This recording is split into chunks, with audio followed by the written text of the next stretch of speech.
This trumpeter is playing a hymn to the Blessed Virgin Mary, announcing to the world that Poland still lives, and still lives its Christian faith. Through many centuries, Poland has both thrived as an empire and survived under foreign domination and tyrannical rule.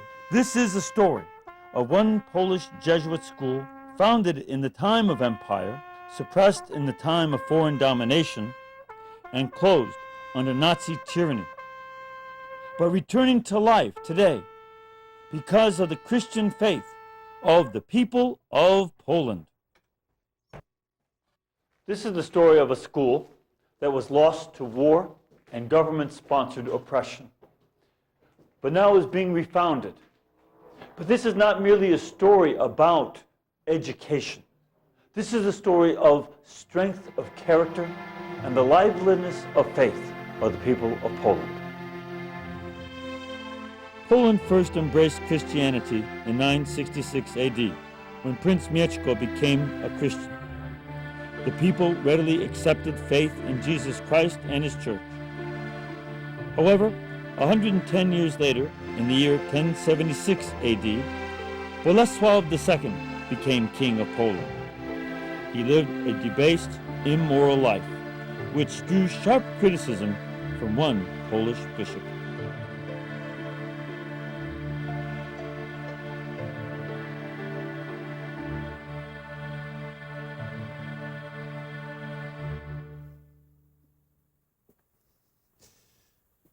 We're taking a look at a statue of Saint Stanislaus, who was a bishop in Poland in the 11th century. And even though Poland had been Christian for just over 100 years or so, Christianity had officially come to Poland in 966. Still, the faith had taken roots in the hearts of many, but in the hearts of some it did not. And as a result, King Bolesław of Poland was baptized a Catholic, and yet he did not live the Catholic faith. He was a cruel man and an immoral man. And because of his cruelty to his people and his personal immorality, the Bishop of Kraków, which was at that time the capital city of Poland, the bishop was Saint Stanisław. Stanisław stood up to the king.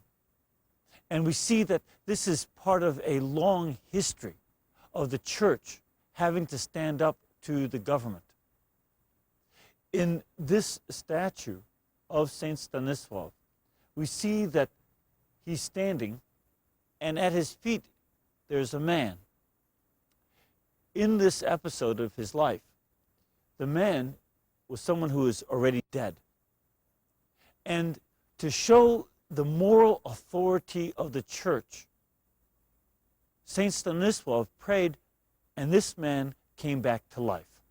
Just as we see in Acts of the Apostles, when St. Peter and the other apostles prayed for those who had died, and they came back to life, so also did Saint Stanisław.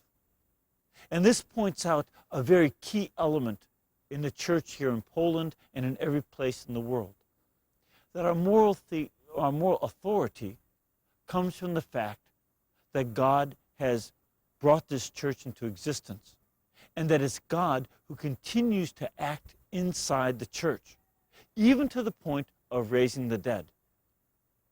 And that kind of authority was something that King Bolesław could not match.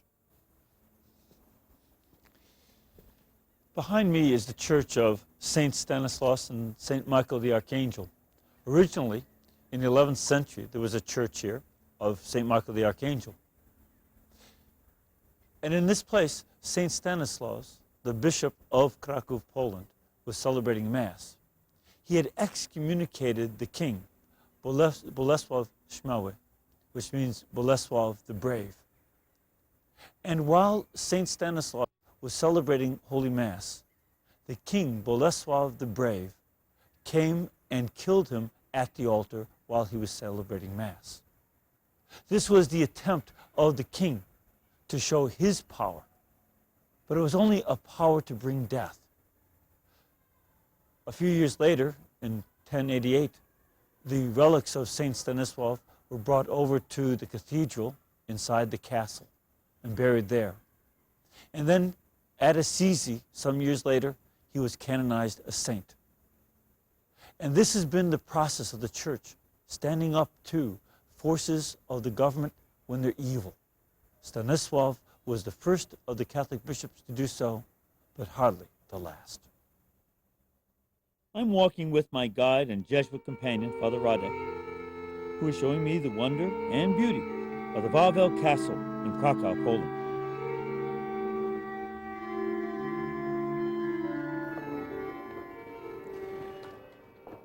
I'm sitting in the very pew where the young student Karol Wojtyła would typically come here to pray. He mentions in his journals that he would pray in this spot before the tomb of Saint Stanislav, the Bishop of Kraków. And praying here during the time of the Nazi occupation would certainly inspire him to understand what it means for the leader of the church to stand up against an evil government.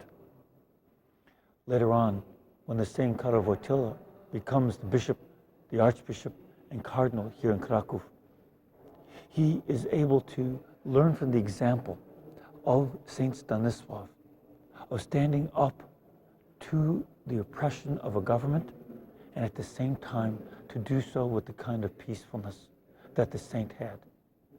And in imitating the saint, he became the great leader of this church here in Kraków.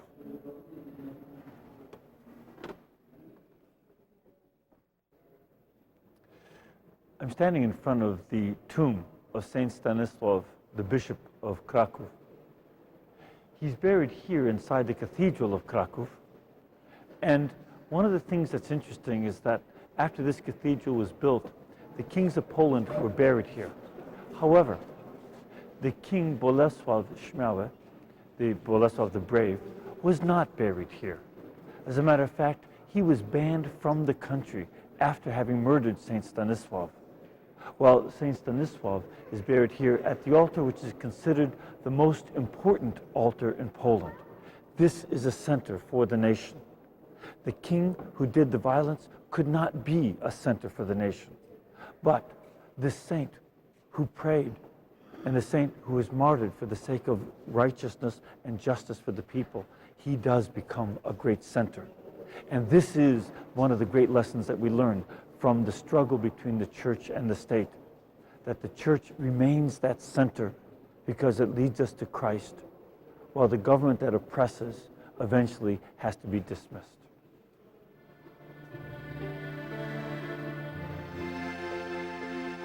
In the next few centuries after the martyrdom of Saint Stanislaus, Poland became a stable kingdom. However, the Teutonic Knights, a religious military order, attacked Lithuania. Duke Jagiełło of Lithuania married Queen Jadwiga of Poland, forming a new union to confront this common foe.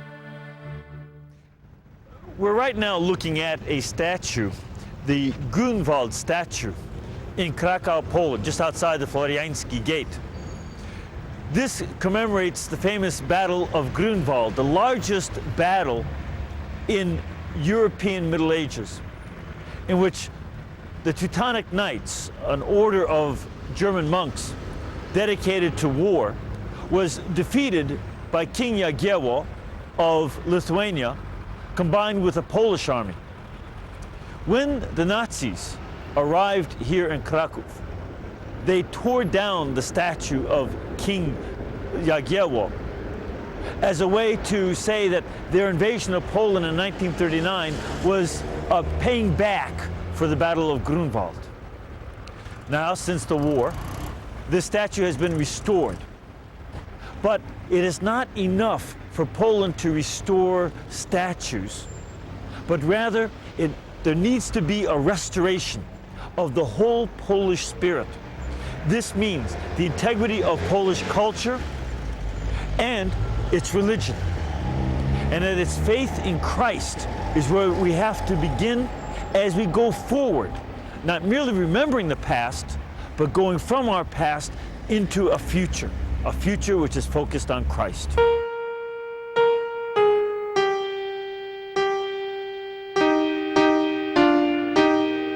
Though far from the centers of the Renaissance and Reformation, Poland was influenced by both in the tumultuous 16th century. A new religious order, the Society of Jesus, entered Poland to revitalize the Catholic life and faith. Among their activities was the establishment of new schools, which became the basis for the Polish school system.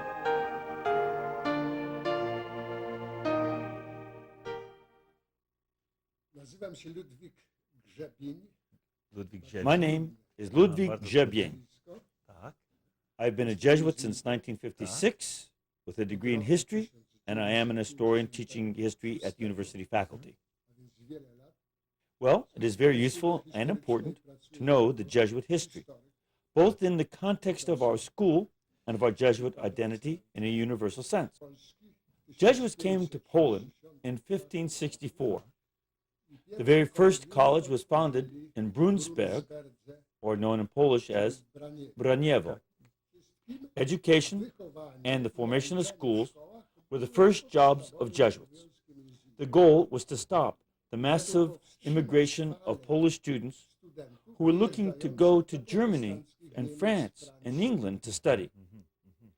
The Jesuits wanted to have a place for Polish young men to study in their own nation. This was a way to stop the expansion of Protestantism. Stopping the Reformation became one of the great fruits of Polish Jesuit activities at that time. This was accompanied by the introduction of the reforms of the Council of Trent. The first generation of Jesuits were brilliant people. For instance, Jakub Wujek, who translated the Bible into Polish. The first edition was in 1599, and that Bible was used until recent times. The only difference was that in our time, the old-fashioned Gothic letters were replaced by the modern prints. Now, the next name that also should be listed here is that of Father Peter Skarga, a writer who published wonderful biographies of saints, which became the most popular book in Poland in the 17th and 18th centuries. He was also an excellent preacher. His homilies to the Sejm, which is the name for the Polish parliament, were very progressive. He has been recognized as one of the greatest patriots in Polish history, even to the present time. This is a bust of Father Piotr Skarga, one of the very early Jesuits. He was born in 1536, just 3 years before the founding of the Jesuits. And he came here to Kraków, Poland, in 1569, one of the very first Jesuits here. He had a great career as the first rector of one of the academic institutes here from 1579 to 1584. He was also a preacher to the King of Poland. He helped to found a society for help to the poor. And he also was a great author, and furthermore helped for the unification of the church, of the eastern parts of the church at the Union of Brest in 1596. He was part of the beginnings of Jesuit work here in Poland, and still sets the note for the great influence on Polish civilization, culture, and life for Jesuits in this country today. Almost the whole education system in Poland was organized by Jesuits. And that's why the Jesuit influence on Poland's history was tremendous. Beginning with the royal court, where Jesuits were the confessors, preachers, and theologians, and extending all the way to the small towns and villages where they had their mission stations. The Jesuits influenced and formed people. So it is impossible to understand the history of Poland in the 17th and 18th centuries without considering the role of the Jesuits. I'm in the library of the Ignatianum, a Jesuit school here in Kraków, Poland. And this is an amazing library. As we go through, we can begin to see stack after stack of very old books, especially old by the standards of the United States. And this is important because we see in such an old library that the Jesuits have preserved the traditions of the past, of different kinds of pasts, in fact, and helped to make this connection with the present. So, for instance, we have here a book that just astounds me to have a copy of, Ludolphus of Saxony, The Life of Jesus Christ. This was the book that St. Ignatius of Loyola read. And by reading this book during a 2-year recuperation period, was converted to Christ in a serious and personal way, and followed Christ, and eventually this led to him founding the Society of Jesus. And they've got this particular edition from 1572. While down below is an old edition of Robert Bellarmine's Controversies. I'm even afraid to pick it up. Robert Bellarmine wrote these Controversies, and it's a compilation of his notes on defending the faith. And this particular one goes back to 1593. The preservation of these old books, first edition of St. Robert Bellarmine, helps to connect the past to the present. And the Jesuits have not only been faithful in that, but they're also faithful in taking us from this present into the future. That is the goal of their education of the young here in Poland. The education system that the Jesuits established in Poland flourished. Secondary schools and universities spread across Poland. One such school was in the town of Nowy Sącz, southeast of Kraków. This school continued the tradition of classical learning for which the Jesuits are famous. The school at Nowy Sącz was established in 1832, and despite the political turmoil in 19th century Eastern Europe, the school managed to grow, that is, until World War II.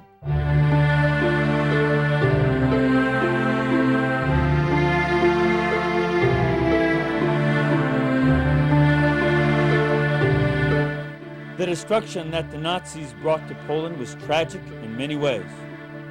It caught many people by surprise, but it did not stop the Poles from putting up a fight. Behind me are the remains of the walls of Nowy Sącz. They had stayed there until January 1945.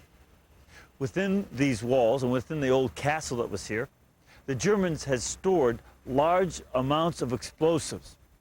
They were planning to use them to blow up the entire town of Nowy Sącz and level it. And as the Russian troops began to approach, they were making their plans and going ahead with them. However, the partisans of the Polish people came here, and before the Germans could use their explosives, the partisans blew them all up, thereby destroying most of the local castle. So they sacrificed the castle that would be destroyed anyway, in order to save the rest of the city from destruction by the Nazis. Here is a rare interview with Jan Lohman, a gentleman who attended the Jesuit school, but was also a partisan against the Nazis during the war. It is interpreted by my guide, Father Radek. I to jest to jest wspólne wszystkim szkołom jezuickim. Wspólne w szkole jezuickim jest na pewno wychowanie obywatelskie. Obywatelskie, o którym się zupełnie dziś zapomina, że człowiek w kraju ma być obywatelem tego kraju. What is good in the Jesuit school is that they educate people to be good citizens. And this is what we are forgetting at the moment, right now, to be good citizens. Tak, i tu nauczono nas jakiejś dyscypliny wewnętrznej, jakiegoś poczucia ładu, takiej, powiedziałbym, że nawet dzielności, jakiegoś stosunku męskiego przygotowano nas do wojny w jakiś sposób. And we learn the sense of duty, the sense of order, and this is why I was able to fight in the Second World War, because of the Jesuits. Także jak ja byłem już potem w 1943, poszedłem do partyzantki, to ja wiedziałem, co to jest ojczyzna, wiedziałem, co to jest Polska, wiedziałem, co to są wartości pewne, których trzeba bronić. And when I joined the partisans in 1943, I knew how to do it. I was prepared. Tak. No bo nasza historia, wiadomo, jest tragiczna. Our Polish history is so complicated, and this is what I Ale w jakiś understand. sposób jezuici Chylów przygotował do tej postawy jakiejś patriotycznej. And the Jesuits, they prepare us to have a good attitude, this citizenship attitude and patriotism. This very area where we're walking is the area of the Jewish ghetto. When the castle was blown up, of course, the local houses were destroyed too. And all that remains are these trees. But also, over this way is the Jewish synagogue. The synagogue is no longer used as such. It's a museum with one room dedicated to the Jews who used to live here, and then it's used also as the municipal museum. This is one of the sad results, one small part of the great tragedy that occurred to the Jewish people in Poland during World War II and the Nazi occupation. The tragedy begun by the German Blitzkrieg in 1939 continued through the entire Nazi occupation of Poland until 1945. When the war began, Poland had 33 million people. During the war, 6.5 million of them died. Approximately 600,000 of them died in the military. The rest were civilians, nearly 6 million. 50% of these civilians were Christian, 50% were Jewish. The Jewish population had been 3.3 million. By the end of the war, 50 to 70,000 survived. 90% of the civilians who died in executions, raids, mass starvation, and in the death and slave labor camps. This plaque mentions the Polish Jesuits who were victims of Hitler's terror, 1939 to 1945. 74 Jesuits are listed here who died anywhere from age 22 to age 82. And some of them died in Warsaw, where they were herded into a room in the lower part of a church, and grenades were tossed in to kill them. That was where the oldest man was killed. Another group was killed in Dachau concentration camp, where there was a whole bunker for priests. Others were killed in various Nazi concentration camps or other cities in various situations. These priests, brothers, and seminarians died because of their faith, they died because of their nationality. And despite this great catastrophe to the Polish province, the province continues to grow this day. And it continues to give its lifeblood to the nation, not by dying in martyrdom, but rather by giving their lives as teachers, confessors, parish priests, and retreat masters. And they want to continue that ministry until the Lord calls them all to his home. We spoke to an historian at the Ignatianum, a school of Jesuit higher learning in Kraków, Poland. During World War II, the Jesuits in Nowy Sącz were especially blessed with divine care, which they attributed to the intercession of Our Lady of Consolation, whom they venerated in her miraculous image housed in the Church of the Holy Spirit in Nowy Sącz. None of the Jesuits from the school were arrested or deported to labor camps in Germany, in spite of the fact that the Gestapo conducted many raids in the nearby town. As a matter of fact, although the Nazi occupational authorities all around Poland closed down seminary schools and institutions of higher learning, they murdered priests and seminarians or deported them to concentration camps, close to 80 Jesuits were able to clandestinely continue their studies of philosophy and theology, and some were even ordained in Nova Sącz. In addition, Jesuits actively engaged in assisting the needy, the poor, and the homeless. In spite of these widespread activities, the college did not encounter any repression, a fact universally acknowledged as a miracle due to the intercession of Our Lady of Consolation. In thanksgiving, the Jesuits undertook efforts to crown the miraculous image. In fact, in 1963, Stefan Cardinal Wyszynski, assisted by 17 archbishops and bishops, including the Archbishop of Kraków, Karol Wojtyła, presided over the ceremonial crowning of this image. It was held in the fields of Zawada near Nowa Sącz, with thousands of faithful in attendance. This type of huge public ceremony was something unheard of in those years of the Church's struggle with the communist regime. The Soviet Union's Red Army drove the Germans from Poland at the end of World War II, thereby ending the Nazi occupation. However, they simply replaced Nazism with communism. In Nowa Sącz, the Jesuit school was transformed from a Nazi barracks to a state-run hospital for the elderly. After the fall of communism in 1989, the school was returned to the Jesuits, a much neglected and ruined building. Following the fall of communism, the Jesuits are gradually reestablishing their connections to the educational and formative traditions of this site. First, they regained the old Sodality House, which presently houses a dormitory for secondary school youth. These are children mostly from the vicinity of Nowa Sącz who live here instead of commuting daily to secondary schools in the city. They study here, participate in extracurricular activities such as theater and the like, at the same time receiving formative and spiritual care. Not long ago, the Society of Jesus regained the old convent buildings, which the communist authorities had occupied in the 1950s as a home for the elderly.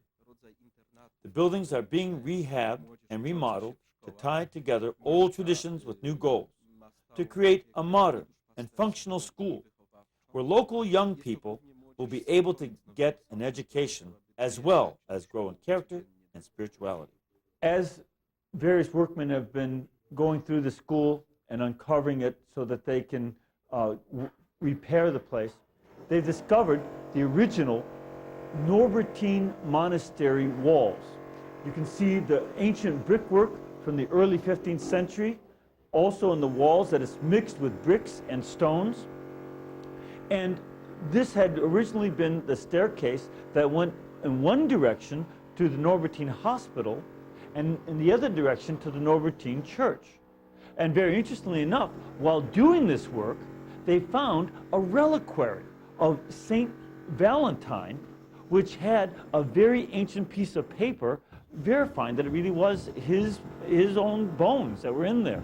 So lots of wonderful things are being discovered as I do this work, and out of respect for the past, they intend to keep this brickwork and stonework open to view to help make that connection with the new school and the old monastery that was here.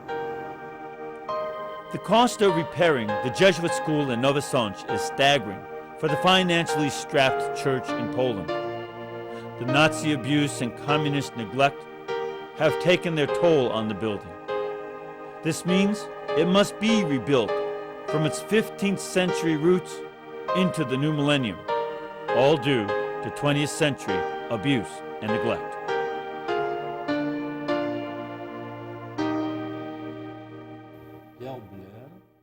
I'm convinced that the educational system of Poland is functioning quite well. However, there's a need to open more non-public schools. And for example, in this town of Nowy Sącz, we have a community high school. Then we have so-called academic high school, which provides a better level of education. But I am very much convinced that another school run by Jesuits will be a big contribution to the educational system of the city. To jest jedno, a drugie, my staramy się być niezwykle otwarci. The local government is very open for any additional educational projects and will support any extra education provided by any school. And I am very convinced that Jesuit offer will be much wider than offer of any public school in this city.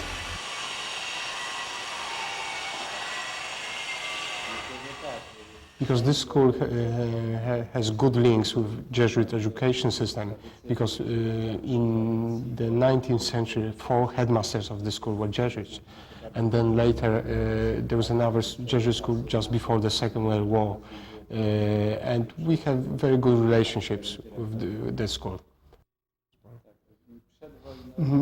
Just before the Second World War, when the Jesuits ran the minor seminary, they didn't have rights to sit Living Cert. Living Cert is a public exam, and they had to come to this very school to sit and to pass their living certificate.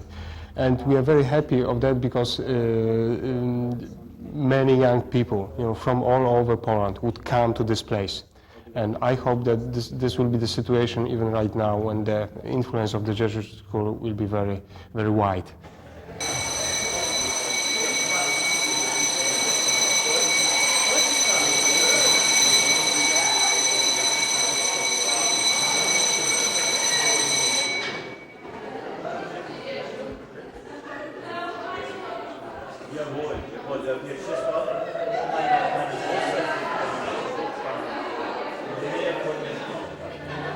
Why should this Jesuit school be repaired? Why should we restore this relic of the past? The answer is that the Jesuit contribution of education has been an integral component of Poland's history since the 16th century. The Church has continuously come back from experiences of oppression by various governments: Bolesław against Saint Stanislaw, the Austrian emperors, the Nazis, and the communists.